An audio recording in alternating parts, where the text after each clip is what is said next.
we are live. Welcome back to another episode of Trackback Fam. Monday streams, guys. Monday streams.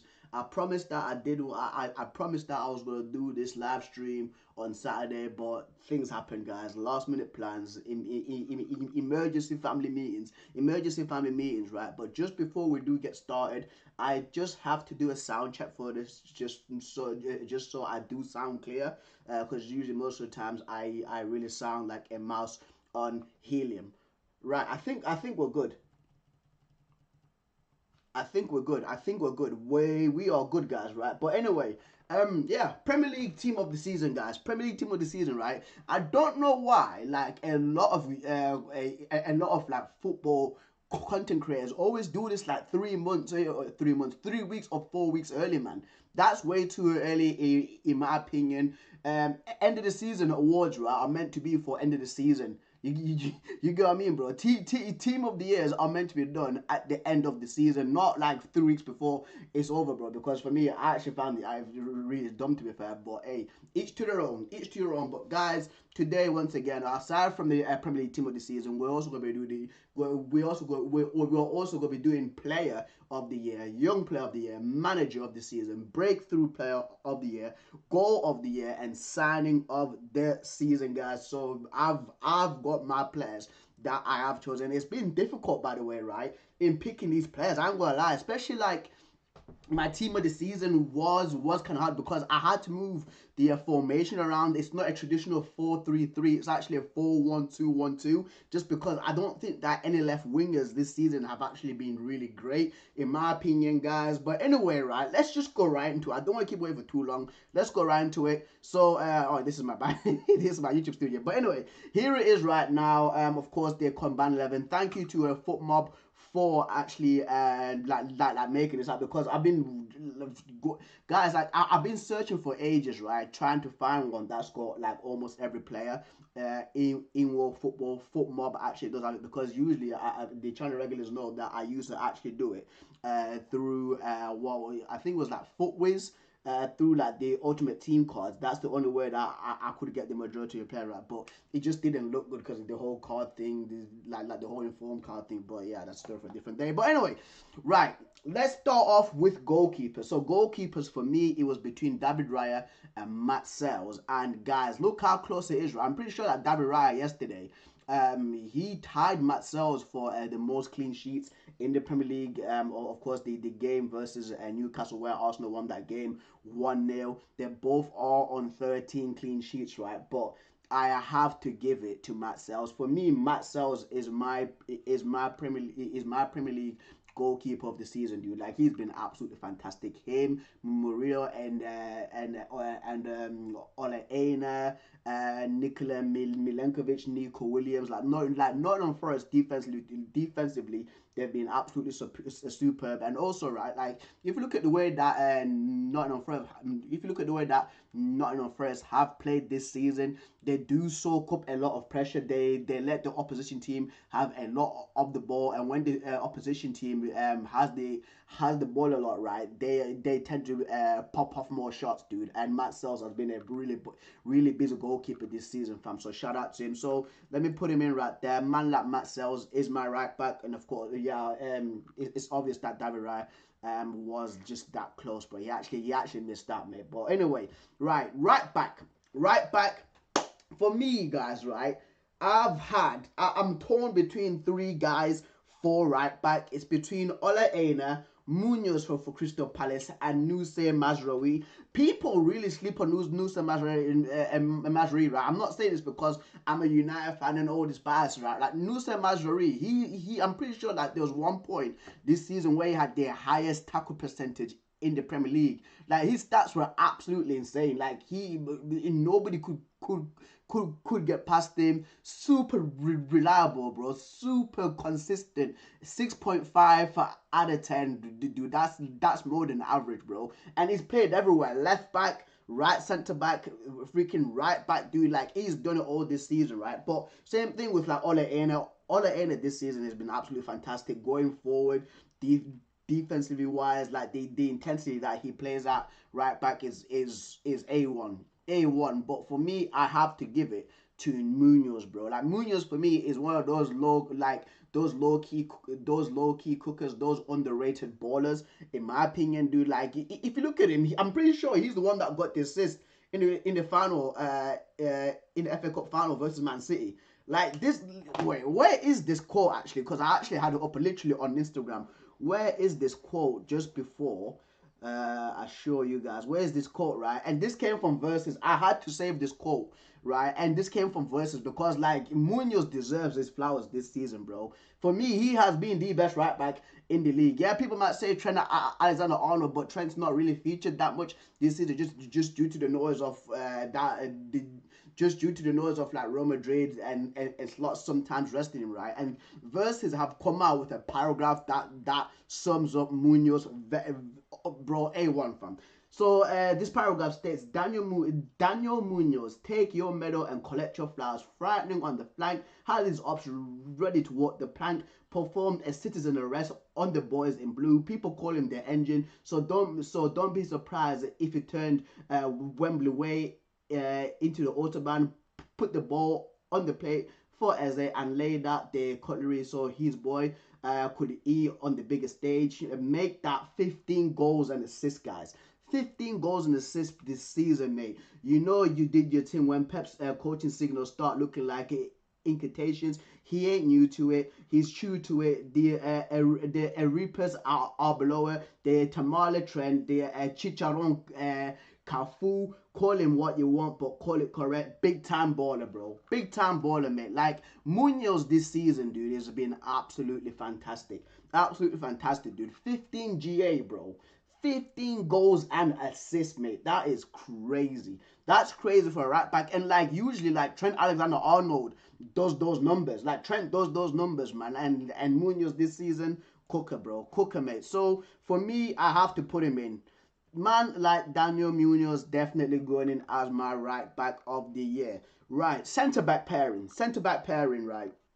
So I've got 4 names that I had. I had Virgil van Dijk, I had Murillo, I had Dean Howson, I had Gabriel, right? Those are the 4 names for me, and I think it's Milenkovic. No, it was 5 names, guys. I think it was 5 names. Yeah, it was actually 5 names, right? But for me, guys, right, 2 players stand out. A few months ago, I spoke about Gabriel Magalhaes being the most dangerous player on corners, the most dangerous centre back, the most dangerous freaking defender at set pieces. There was one point in time where this guy was absolutely unguardable on corners, bro. Like Declan Rice was swinging the ball to the back post. Gabriel flying in, taking everybody out, scoring important goals this season, scoring against Man United, scoring against Spurs, scoring against Man City at the Etihad, bro. Like, for me, Gabriel, before his injury, for sure, he is going in this. He's definitely going in this, bro. He is going in this, bro. A man like Gabriel Magalhaes, and usually it's William Saliba taking all the flowers, right? And Saliba as well has played well this season, but I don't think he's been to the level of Gabriel. Right, the centre back, the other centre back, right, that I have chosen is of course Virgil van Dijk. Like, come on, mate. Virgil van Dijk for me, again, he's one of those players that could literally can play football with a cigar in his mouth. That's how good he is, bro. That's how, like, he makes the game look so easy. He makes defending look so easy, bro. One-on-ones, like, he would just, like, stand you up, wait for you to make a move, clamp down, bro. Again, on corners, aerial threat, physical powerhouse, reading of play, man. Like, Van Dijk for me, guys. Like, because I thought, like, this guy was done, right? When, if you guys remember, like, I think it was like 3 years ago when his knee injury happened with the Jordan Pickford. I genuinely thought, yeah, this is the end for Van Dijk. But this season, bro, the best centre back in the world. Best centre back in the world, bro. Like, hands down. Absolutely hands down, right? But let's move on to my left back. So left back, I've got 2 names right now. I've got Anthony Robinson and Milos Kerkez. Milos Kerkez, for me, I've been following this kid since he was at AZ Alkmaar. I like, he's just an absolute beast. An absolute beast, an absolute warrior. Like, whenever a winger comes up against this guy, you know that you're in for a tough time. It's never an easy task coming coming up against Milos Kerkez, right? But Anthony Robinson this year, bro, like I'm pretty sure he's reached double figures for us. I'm pretty sure he's on like 11 assists or like 10 assists this season. Absolutely fantastic. I genuinely thought that like he was like around 22 years old, but he's around 27 to 28 years old. A lot of experience, dude. And yeah, he's actually opened up my eyes, right? There was one point I know, like I know what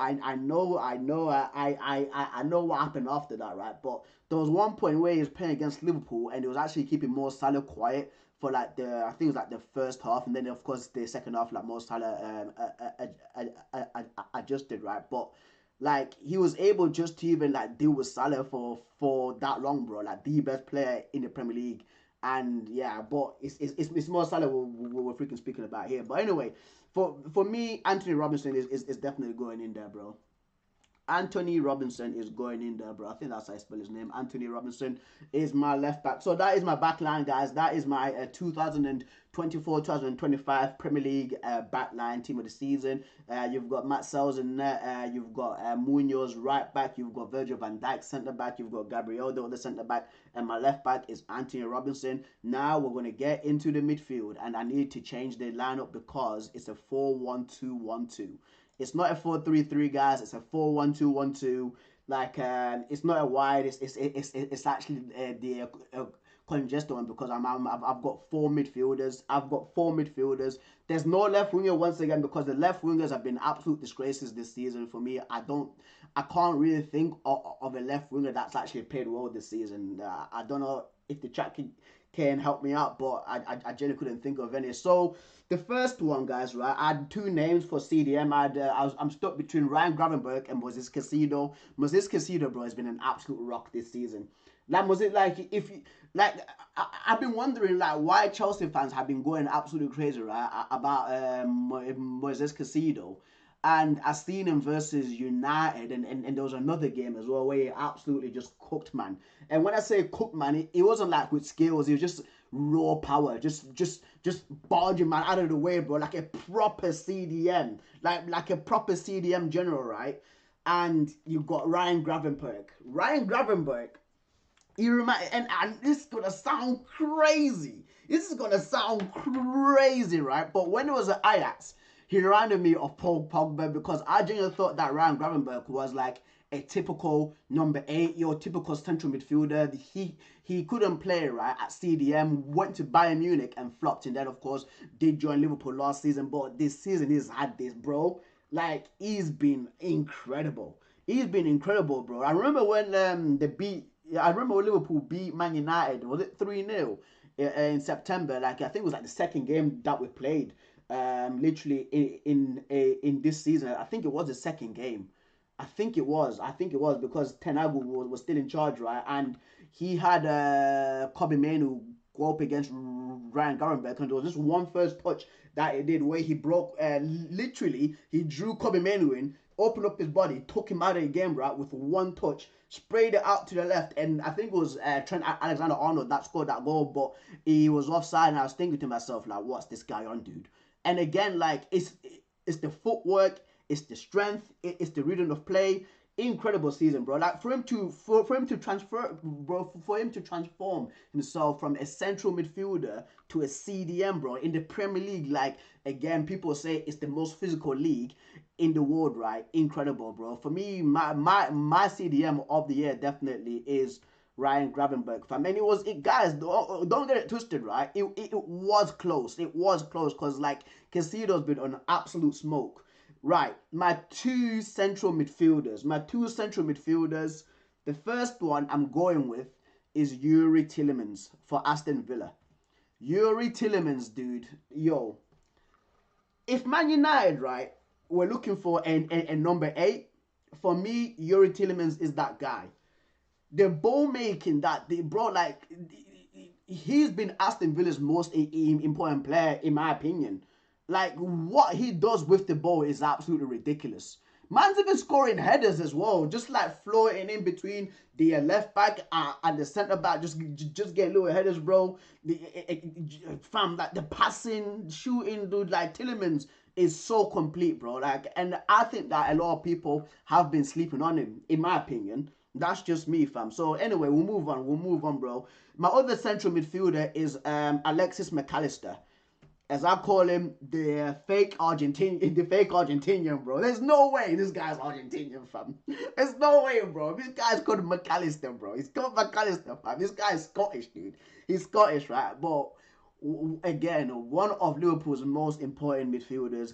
Again, can do it all going forward. What an absolute threat he is. The passing that he has is like the passing range, the shooting from outside the box. Like McAllister this season has actually scored some real bangers. Some real bangers, bro. Like again, he plays with that like South American intensity, dude. It's crazy. It's absolutely crazy. Shout out to him. And then guys, my final central midfielder, right? My final central midfielder. Just before we do get to him, I did have Bruno G as my other midfielder that was contesting for the spot with Alexis McAllister. But McAllister this season for me, again, like winning the Premier League with Liverpool, absolutely brilliant. But my central attacking midfielder, guys, believe it or not, and channel regulars will know, channel regulars, right, will know.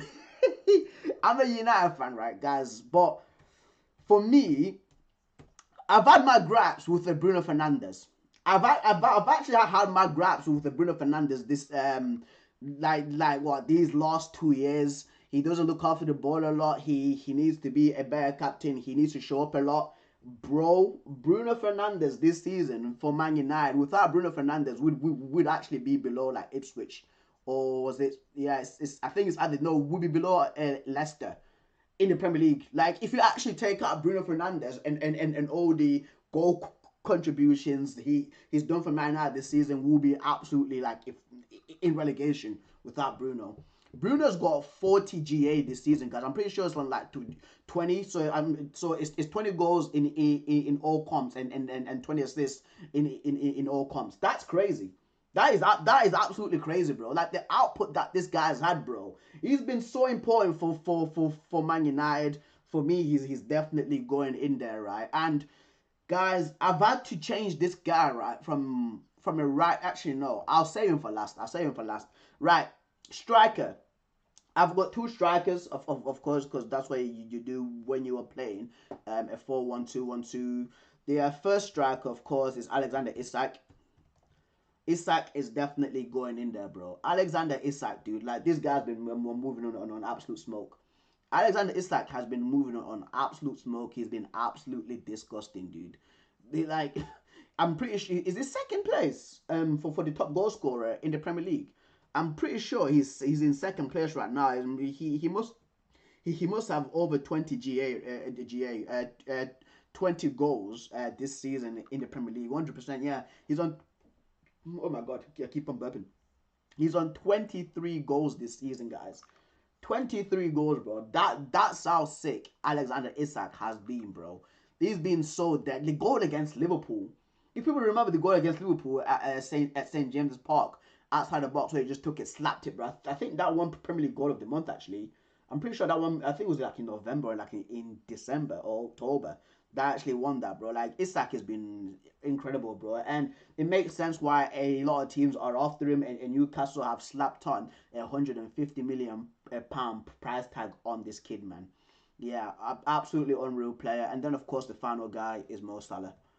I've had to move Mo Salah from right wing to striker because once again, right, there isn't like any good left wingers, but Mo Salah is just too good to leave out of this team, bro.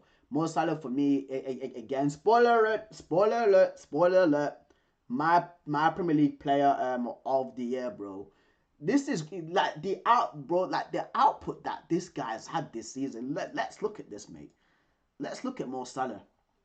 Let's look at Mo Salah, bro. Let's go on his stats this season because bro, look at this. 28 goals and 18 assists in 36 games in the Premier League. That is a madness.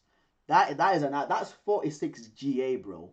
This is a mad output, bro. It's an absolute mad output, right? I'm pretty sure he's like what top 5 Premier League all-time top goal scorers as well for a right winger. For the right winger, bro. For a right winger, mate. Like, it's sensational. Absolutely sensational, dude. Like, and I remember there's literally a video that I seen the other day, basically saying that like nobody wanted Mo Salah when it was at Roma because they generally thought that my man failed at Chelsea. So I think it was like United didn't want him and Arsenal didn't want him, bro. There he is right now, fifth place on 185 goals, two goals right behind Andy Cole to reach 187, guys. And these are all strikers, by the way, and he's a winger. He's a winger and he's getting these sorts of numbers. Absolutely insane, right? But guys, this is my Premier League team of the season for the 24-25 season. So in net, you've got Matt Sells. Right back, you've got Munoz. My two centre-backs are being Virgil van Dijk, Gabriel. My left back being Anthony Robinson. My four midfielders, because it's a 4-1-2-1-2.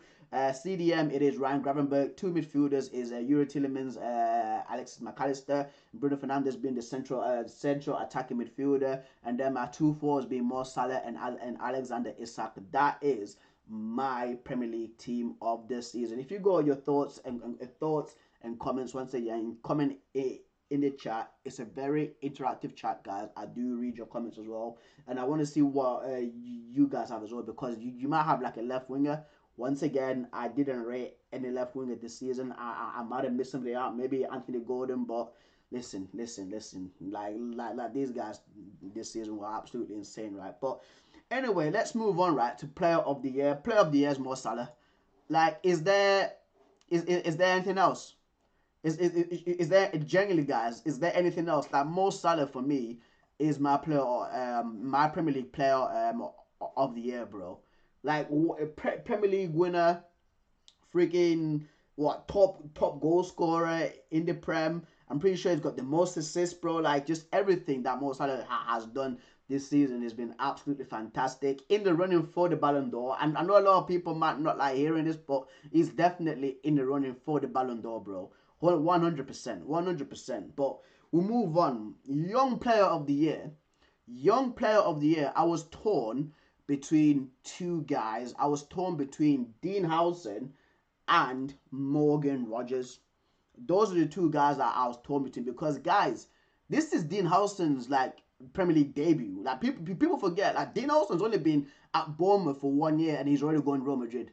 Like the season that this kid's had has been absolutely unbelievable. And I remember I said this at the start of the season that people need to keep an eye out for this kid, because at Juventus he impressed, at Roma he impressed, and Jose Mourinho was asking why are Roma selling such a talent, and here's why, mate.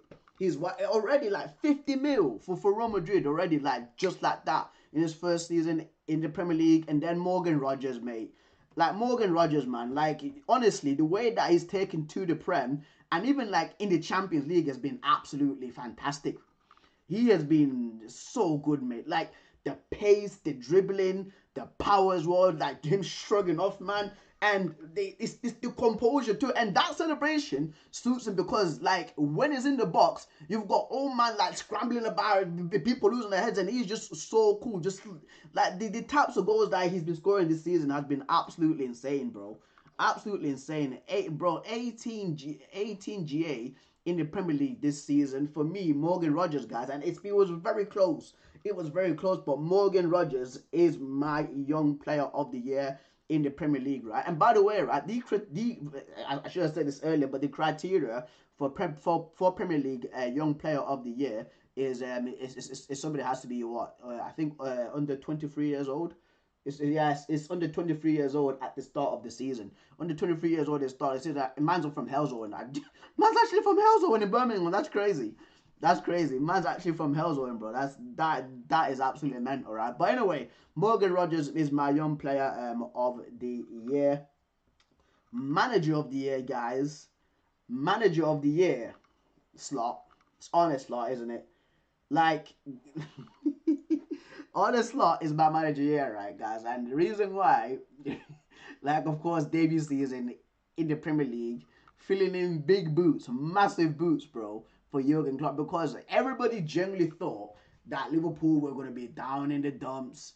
They aren't recovering from this. They're losing a massive manager like Jurgen Klopp, innit? and Slot just comes in and just literally runs away with the Premier League.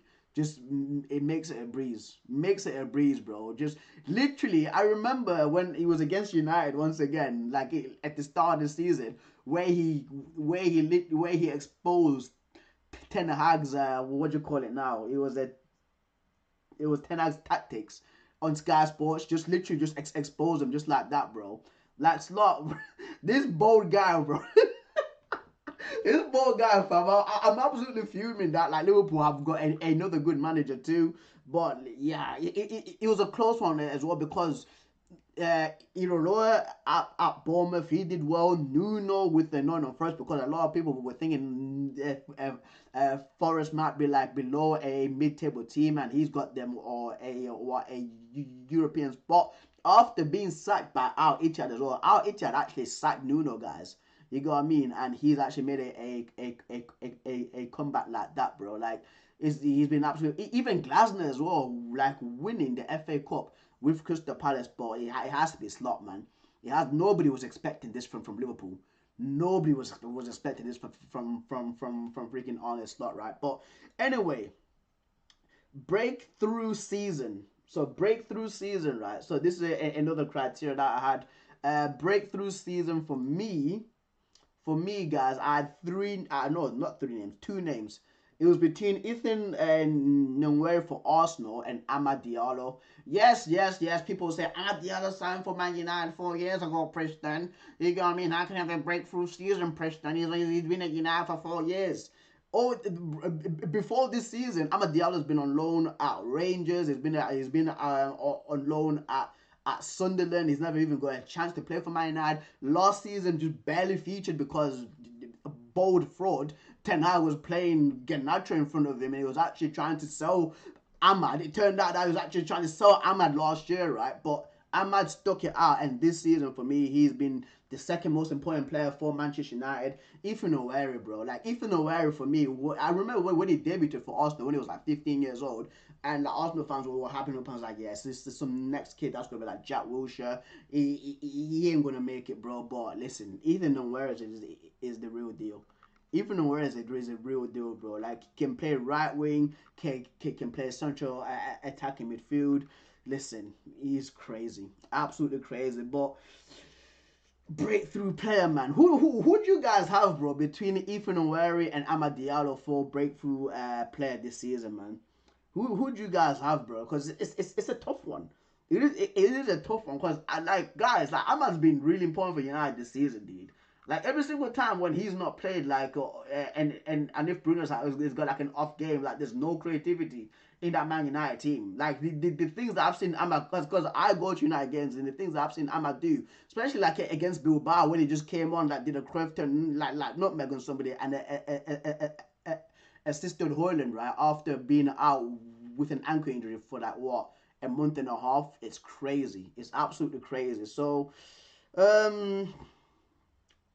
for me, just because I don't, because people say, oh, you're being biased, Preston. You're being biased. I think I'm going to go with Ethan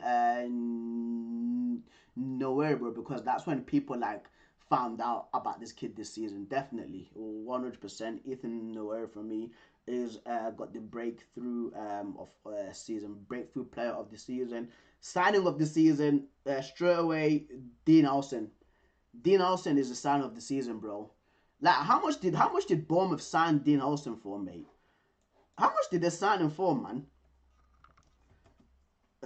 Dean Olsen. How much did they sign him? Because it's been confirmed that he is going to Real Madrid. How much did Bournemouth sign this guy for, bro? Let's see. Oh, that's the wrong one. I need to go on transfer market. Transfer market, player profile for man like Dean Olsen. It's not market value. Is it market value?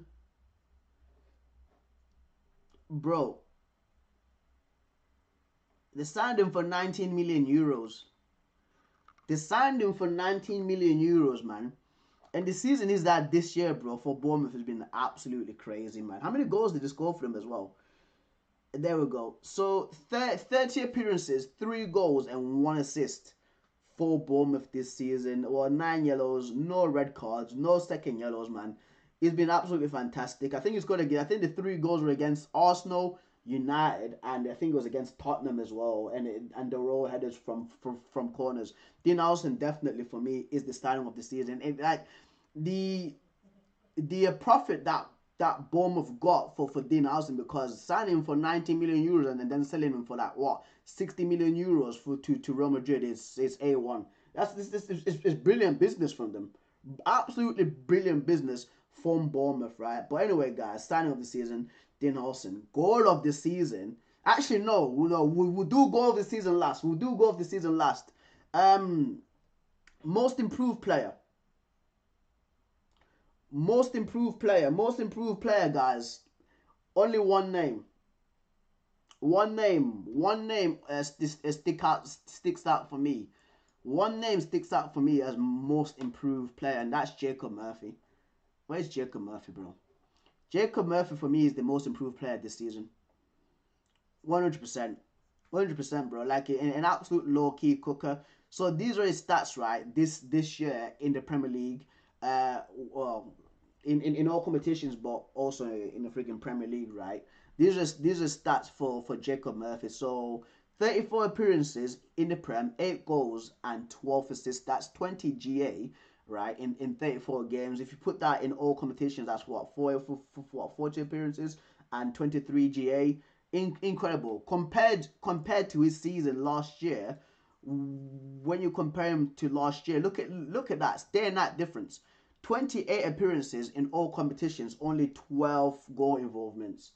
Like, come on, man. If that's not a massive improvement, I don't know what is, bro. And look where he plays as well. Right wing, right midfield, right back, left wing. Like Jacob Murphy this season is and a Carabao Cup winner too.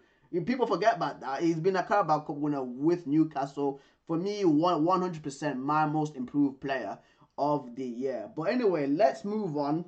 Let's move on to goal of the season. Right, goal of the season. I've actually got 2 goals. Guys. 2 goals for me really stick out for goal of the season. Oh, there's also a Liverpool game, isn't there, one today as well?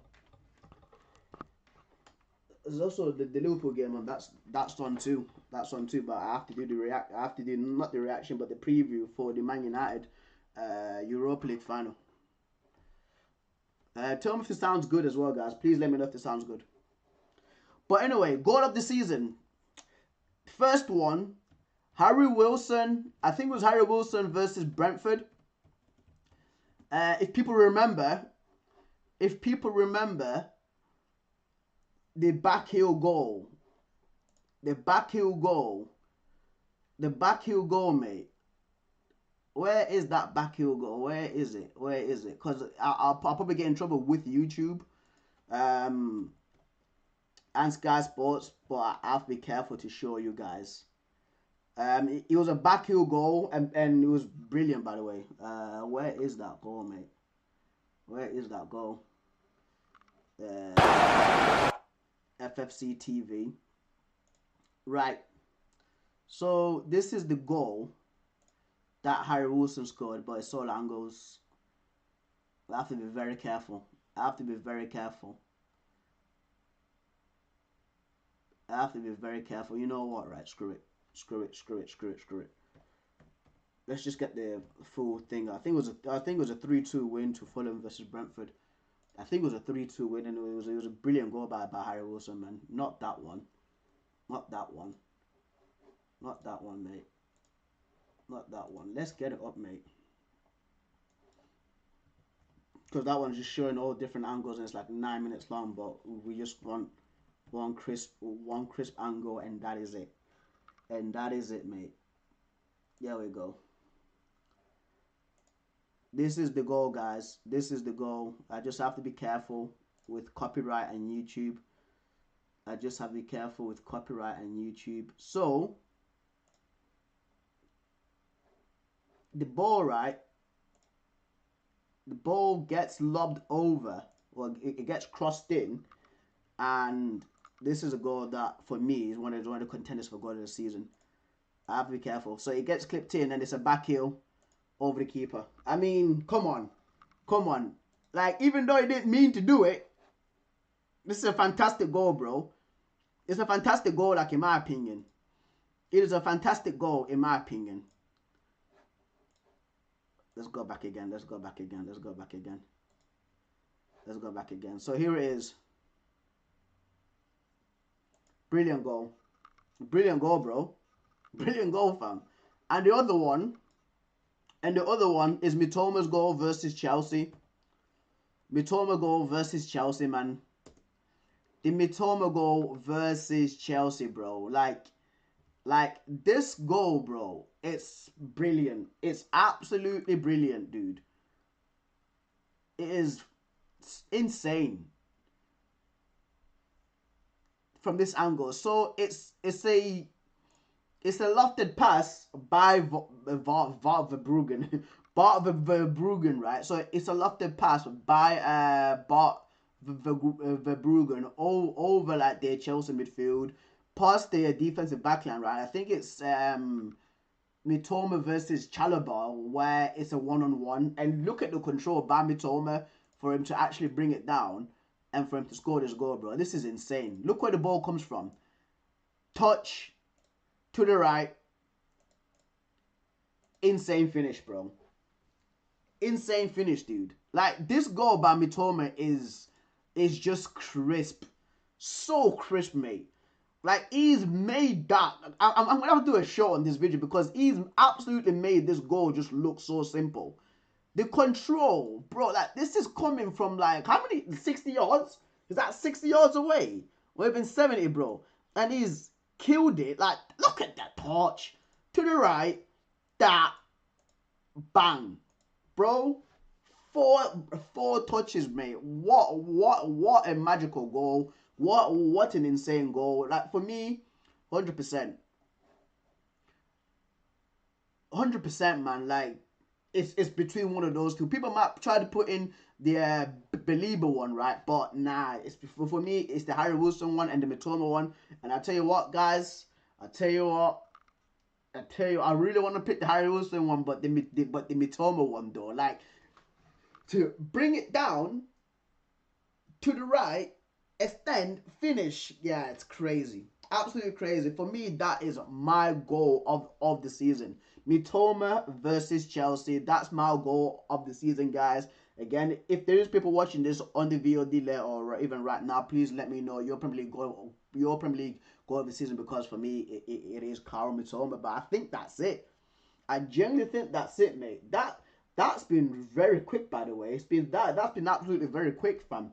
I was expecting this to actually go on for like an hour and 30 minutes, but we've actually done it really quickly. So yeah, man, I'm gonna have to end it here, guys, and then of course I have to do the Manchester United versus Tottenham preview for the Europa League final, because I am absolutely breaking it for that, fam.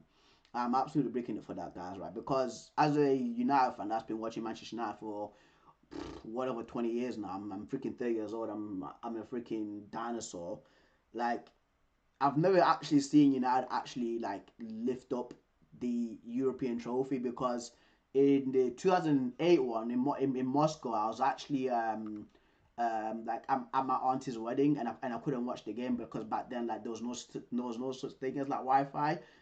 There was no Sky Go back there, so you couldn't, or even like a BT Sports, so I really couldn't even watch it back then. In the 09 one, I was actually watching it with my grandma when we lost to Barcelona. In 2011, I was watching that one at home, where some Jehovah's Witnesses come over for some weird reason, weird timing, that these guys came out like around 8 p.m. and my mom actually let them in the house, by the way, which was very strange. I was like, you guys are here, like, the Champions League final, and you guys are here, like, come on, man.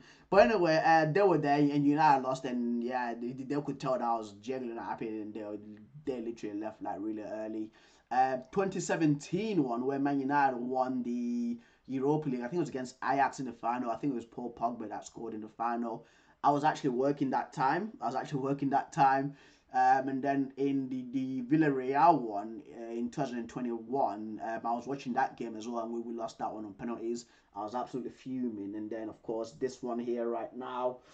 Listen, I'm proper breaking it, bro. Because every single time when I watch United in a European final, we always lose. But when I don't watch them, that's when we actually win. So, the curse is real. The curse is real, man. But anyway, guys, I'm gonna have to go.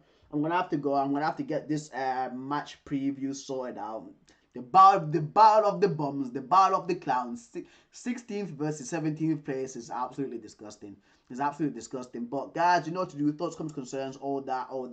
Please let me know. Please let me know your team of the season. Please let me know your player of the year, your young player of the year, your manager of the season, breakthrough season. So the player who's burst onto the scene this season, goal of the season, signing of the season, and most improved player of the season. So please, guys, let me know about that. But yeah, I will be catching you a lot later.